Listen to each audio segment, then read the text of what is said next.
ನಮ್ಮ ಜೊತೆ ಹಿರಿಯ ಶಾಸಕರಾದಂಥ ಯತ್ನಾಳ್ ಅವರು ಇದ್ದಾರೆ, ಅವ್ರನ್ನ ಮಾತಾಡ್ಸೋಣ. ಸರ್, ಪಕ್ಷಕ್ಕೆ ದ್ರೋಹ ಬಗೆದು ಅಡ್ಡ ಮತದಾನ ಮಾಡುವಂಥ ಪ್ರಕ್ರಿಯೆ ಆಗಿದೆ, ತಾವೇನು ಹೇಳ್ತೀರಿ ಹಿರಿಯರಾಗಿ?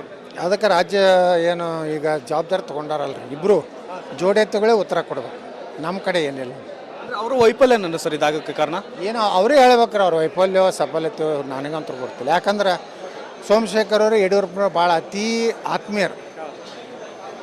3 ತಿಂಗಳ ಹಿಂದೆ ಹೇಳಿದ್ರು ಸೋಮಶೇಖರ್ ಯಡಿಯೂರಪ್ಪರು, ನನ್ನ ಮಗನೇ ರಾಜ್ಯಾಧ್ಯಕ್ಷ ಆಗ್ತಾನೆ, ನನ್ನ ಮಗ ಯತ್ನಾಳು ಆಗೋದಿಲ್ಲ, ಶೋಭಾಕಂದ್ಲಾಜ್ ಆಗೋದಿಲ್ಲ ಅಂತ ಹೇಳಿದ್ರು. ಅಡ್ಡ ಮತದಾನ ಮಾಡೋಕೆ ಅವ್ರ ಕೈ ಇದೆ ಅಂತ ನಿಮ್ಮ ಆರೋಪಣ ಅಂತ ಸರ್? ಇಲ್ಲ, ಹಂಗೇನ ಆರೋಪ ಮಾಡೋದಿಲ್ಲ. ಅದಕ್ಕೆ ನೋಡ್ರಿ, ಅವ್ರು ಕ್ಲೋಸ್ ಇದ್ದವ್ರು ಹೇಳ್ಬೇಕಲ್ಲ. ಈಗ ನನಗೆ ಸೋಮಶೇಖರ್ ಅಟ್ಟೆಕಟ್ಟೆ ಒಬ್ಬ MLA ಅವ್ರು ಮಂತ್ರಿ ಇದ್ದರು, ನಮ್ಮ ಕೆಲಸಕ್ಕೆ ಕಟ್ಟು ಹೋಗ್ತಿದ್ದೆ. ನನಗೆ ಅವ್ರಿಗೇನು ಅಟ್ಟು ಕ್ಲೋಸ್ ಗೆಳತನೂ ಇಲ್ಲ, ಇದೂ ಇಲ್ಲ. ನನಗೆ ಗೊತ್ತಾಗೋದಿಲ್ಲ. ಅವ್ರು ಭಾಳ ಆತ್ಮೀಯ ಇರೋದು ಯಡಿಯೂರಪ್ಪನವ್ರಿಗೆ. ಪಕ್ಷಕ್ಕೆ ಬಂದು ಅಧಿಕಾರ ಅನುಭವಿಸಿ ಈಗ ಅಡ್ಡ ಮತದಾನ ಮಾಡಿದ್ರೆ ಪಕ್ಷಕ್ಕೆ ಯಾವ ರೀತಿಯಾದಂಥ ಸಂದೇಶ ಹೋಗುತ್ತೆ ಅನ್ನೋಂಥ ಸರ್? ಸರಿಯಲ್ಲ. ನೋಡ್ರಿ, ಪಕ್ಷಕ್ಕೆ ಹಾನಿ ಮಾಡಿವತ್ತು ಅನ್ನೋಂತ ತಿಳ್ಕೊಂಡ್ರೆ ತಪ್ಪು. ಪಕ್ಷಕ್ಕೇನೂ ಹಾನಿ ಆಗೋದಿಲ್ಲ. ಮುಂದಿನ ದಿವಸಗಳಲ್ಲಿ ಲೋಕಸಭೆಯಲ್ಲಿ BJP ಕರ್ನಾಟಕದಲ್ಲಿ 28 ಗೆಲ್ತೀನೋ ಆತ್ಮವಿಶ್ವಾಸ ಇದೆ. ಇದು ಒಂದು ರಾಜ್ಯಸಭಾ ಚುನಾವಣೆಯಿಂದ ಇಡೀ ಪಕ್ಷದ ಮೇಲೆ ಪರಿಣಾಮ ಆಗ್ತದೆ ಸುಳ್ಳು, ಅದನ್ನು ಒಪ್ಪೋದಿಲ್ಲ. ಲೋಕಸಭಾ ಚುನಾವಣೆಯಲ್ಲಿ ಒಂದು ಥರ ಹಿನ್ನಡೆ ಆದರೆ ಪಕ್ಷಕ್ಕೆ ಮುಜುಗರ ಅಲ್ವಾ? ಇಲ್ಲ, ಏನೂ ಆಗೋದಿಲ್ಲ. ಇದು ಆಯ್ದಂಥ ಮತದಾರರು ವಿಧಾನಸಭಾ ಸದಸ್ಯರು, ಅಲ್ಲಿ ಕೋಟ್ಯಾಂತರ ಜನ ಅದಾರೆ, ಅವ್ರು ನಿರ್ಣಯ ಮಾಡ್ತಾರೆ ರೀ. ಒಬ್ಬ MLA ಒಬ್ಬ MP ನಿರ್ಣಯ ಮಾಡೋದಿಲ್ಲ.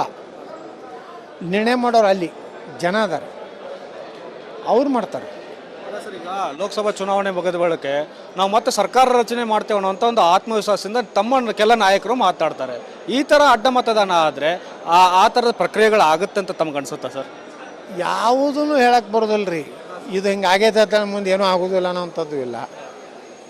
ಕಾಂಗ್ರೆಸ್ನಲ್ಲಿ ಸಾಕಷ್ಟು ಅಸಮಾಧಾನ ಇದೆ.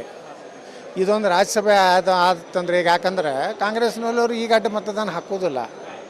ಯಾಕಂದ್ರೆ ಅಲ್ಲಿ ಸ್ಪೀಕರ್ ಕಾಂಗ್ರೆಸ್ನವ್ರು ಅದಾರೆ, ನಾಳೆನೇ ಡಿಸ್ಕ್ವಾಲಿಫೈ ಮಾಡ್ತಾರೆ, ಇವತ್ತು ಸಾಯಂಕಾಲ ಮಾಡಿಬಿಡ್ತಾರೆ. ಅದಕ್ಕೆ ಯಾವಾಗಲೂ ಆಡಳಿತ ಪಕ್ಷದಿಂದ ಆದಂಥ ಸ್ಪೀಕರ್ ಸಂದರ್ಭದಲ್ಲಿ ವಿರೋಧ ಪಕ್ಷದವ್ರು ಹಾಕಿದ್ರೆ ರಕ್ಷಣೆ ಸಿಗ್ತದೆ. ಅದೇ ಪಕ್ಷದವ್ರು ಹಾಕಿದ್ರೆ, ವಿರೋಧ ಪಕ್ಷದವ್ರು ಹಾಕಿದ್ರೆ ಅವ್ರಿಗೆ ರಕ್ಷಣೆ ಸಿಗ್ತದೆ. ಅದೇ ಪಕ್ಷದವ್ರು ಹಾಕಿದ್ರೆ ಕ್ರಮ ಆಗ್ತದೆ. ಈಗ ಒಬ್ಬರು ಅಡ್ಡ ಮತದಾನ ಆಗಿದೆ ಸರ್, ಇನ್ನೊಬ್ಬರು ಅಡ್ಡ ಮತದಾನ ಮಾಡ್ಬೋದು ಹೆಬ್ಬಾರವರು ಅನ್ನೋಂಥದ್ದೊಂದಷ್ಟು ಚರ್ಚೆಯಲ್ಲಿದೆ. ಈ ಥರ ಪ್ರಕ್ರಿಯೆಗಳಾದರೆ ಪಕ್ಷಕ್ಕೆ ಒಂದು ಸಂದೇಶ ಕೆಟ್ಟದಾಗ ಹೋಗುತ್ತಲ್ಲ ಸರ್? ತಾವು ಹಿರಿಯರಿದ್ದೀರಿ, ನೋಡ್ರಿ, ಅವರು ಮಾಡಬಾರ್ದು. ಪಕ್ಷ ಅವ್ರನ್ನೆಲ್ಲ ಗೌರವಿಸಿದೆ, ಮಂತ್ರಿ ಮಾಡಿದೆ, ಎಲ್ಲ ಮಾಡಿದೆ, ಮತ್ತು ಅವ್ರಿಗೇನೂ ತೊಂದರೆ ಮಾಡಿಲ್ಲ. ಆದರೆ ಕೆಲವೊಮ್ಮೆ ಏನು ಸೋಮಶೇಖರ್ ಹೇಳೋದು ಒಂದು ಸತ್ಯ. ಕೆಲವೊಂದು ಅವ್ರ ವಿರುದ್ಧ ಪಕ್ಷದಲ್ಲಿರುವಂಥ ಮುಖಂಡರು ಅವ್ರ ಚುನಾವಣೆಯಲ್ಲಿ ವಿರುದ್ಧ ನನ್ನಲ್ಲಿ ವಿರೋಧ ಮಾಡಿದ್ದಾರೆ, ಅನೇಕರನ್ನು ವಿರೋಧ ಮಾಡಿದ್ದಾರೆ. ಇವರೆಲ್ಲ ಈಗಿನ ರಾಜ್ಯಾಧ್ಯಕ್ಷನ ಹಿಂಬಾಲಕರಾಗಿ ಓಡಾಡ್ತಾ ಇದ್ದಾರೆ. ಆದರೂ ಅದನ್ನೆಲ್ಲ ನಾನು ನೋಡೋದಿಲ್ಲ. ಅದ್ರ ಸಲುವಾಗಿ ಆ ನೆಪ ಹೇಳ್ಕೊಂಡು ನಾನು ಮತದಾನ ಬೇರೆಯವ್ರಿಗೆ ಹಾಕೋದಿಲ್ಲ.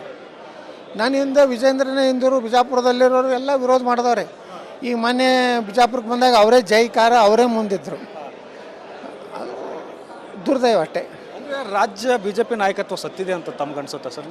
ನಾನು ಸತ್ಯದ ಪತ್ಯದ ಅನ್ನೋದಿಲ್ಲ, ಅವರೇ ಆತ್ಮಾವಲೋಕನ ಮಾಡ್ಕೋದು. ಈಗ ಜಗಳ ಹಚ್ಕೋತ ಹೋಗ್ಬಿಟ್ರೆ ಜಿಲ್ಲೆಯಲ್ಲಿ ಶಾಸಕರ ವಿರುದ್ಧ ಒಂದು ಗುಂಪು ತಯಾರು ಮಾಡೋದು, ಇದೆಲ್ಲ ಅವ್ರ ಅವನತ್ತಿನೇ ಆಗ್ತದೆ ಹೊರತು ನಮಗೇನಾಗೋದಿಲ್ಲ. ಈ ನಾಯಕತ್ವದಿಂದ ಬೇಸತ್ತೆ ಈಗ ಅಡ್ಡ ಮತದಾನ ಆಗಿದೆ ಅನ್ನುವಂಥದ್ದು ಸರ್? ಏನು ಅವರೇ ಸೋಮಶೇಖರ್ ಹೇಳಬೇಕು. ಸೋಮಶೇಖರ್ ಅವ್ರು ಯಾಕೆ ಹಾಕಿದ್ರು ಅನ್ನೋದು ಅವರೇ ಬರಂಗೆ ಪಡಿಸ್ಬೇಕು. ಅವ್ರು ಹೇಳ್ತಾ ಇದ್ದಾರೆ ಸರ್, ನಾನು ಹಿಂದಿನಿಂದ ಕೂಡ ಹಾಕೊಂಡು ಬರ್ತಾ ಇದ್ದೀನಿ ಮತಗಳು, ಯಾರೊಬ್ಬರು ಕೈ ಸಿಗ್ತಾ ಇಲ್ಲ ರಾಜ್ಯಸಭೆ ಅಭ್ಯರ್ಥಿಗಳು ಗೆದ್ದು ಬಂದ ನಂತರ ಅನ್ನುವಂಥದ್ದು ಸರ್. ಆ ಥರ ಬೆಳವಣಿಗೆಗಳು ರಾಜ್ಯದಲ್ಲಿ ಇದೆ ಅಲ್ಲ ಸರ್? ಎಲ್ಲ ರಾಜ್ಯಸಭಾ ಸದಸ್ಯರು ಹಂಗೆ ಅದಾರ. ಅವರು ಆಟಕ್ಕುಂಟು ಲೆಕ್ಕಕ್ಕುಂಟು ಆಟಕ್ಕೆಲ್ಲ ಮಂದಿ ಮ್ಯಾಗ ಒಮ್ಮಿನ MLAಗಳನ್ನ ದಿಲ್ಲಿಗೆ ಹೋದ್ರೆ ಅಪಾಯಿಂಟ್ಮೆಂಟ್ ಕೊಟ್ಟಿಲ್ಲ ಕೆಲವು ಮಂದಿ. ಏನು ಹೇಳ್ತಾರೆ ಅಲ್ಲ, ಈಗ ಅವ್ರು ನಿರ್ಮಲಾ ಸೀತಾರಾಮನ್ ಅವ್ರ ಬಗ್ಗೆ ಕೂಡ ಆರೋಪ ಮಾಡಿದ್ದಾರೆ ಸರ್. ಒಟ್ಟಾರೆ ಹೇಳಕತ್ತೀನಿ ನಾನು, ರಾಜ್ಯಸಭಾ ಸದಸ್ಯರಾದವರು ಗೆದ್ದ ಮ್ಯಾಗ ಭಾಳ ಆದ್ರೆ ಒಂದು ಊಟ ಕೊಡ್ತಾರೆ ಒಂದು ಸ್ಟಾರ್ ಹೋಟೆಲಾಗ, ಮುಂದೆ 6 ವರ್ಷ ನಮ್ಮ ಕಡೆ ಹೊಳ್ಳಿ ನೋಡೋದಿಲ್ಲ. ಅದು ಎಲ್ಲ ಪಕ್ಷದಾಗಿದೆ, ಅದರ ತಲೆ ಕೆಡಿಸೋದಿಲ್ಲ. ನಮ್ಮ ಹೈಕಮಾಂಡ್ ಹೇಳಿರ್ತದೆ, ಓಟ್ ಹಾಕಿರ್ತೀವಿ ಅಷ್ಟೇ.